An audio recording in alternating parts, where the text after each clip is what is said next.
There was a time not even that long ago when Christmas morning wasn't just magical, it was dangerous because in the early 1900s, America entered what historians now call the toxic Christmas toy era. And these toys were silently poisoning children all over the country. Back then, factories were exploding with new toy designs.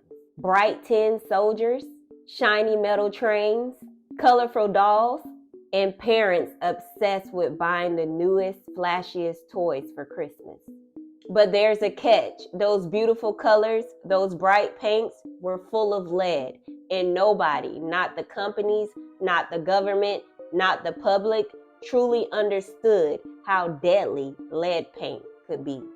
Kids would unwrap their Christmas gifts. They would have 10 toys painted in red, yellow, green, blue, all made with pigments containing high levels of lead and arsenic. And the moment they put those toys in their mouths, which all toddlers do, the poisoning begins. Children start showing up at the hospitals with vomiting, seizures, extreme lethargy, abdominal pain, and sudden behavioral changes. Doctors were confused because the symptoms looked like infections, but something just wasn't adding up. Kids were dying and nobody knew why.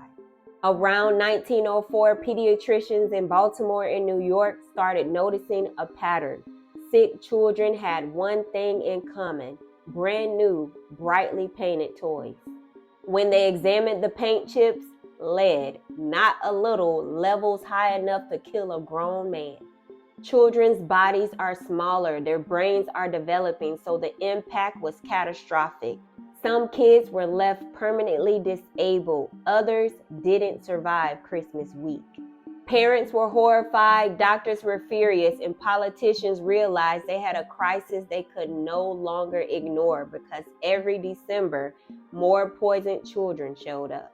By the late 1920s, public pressure forced the first restriction on lead in children's products.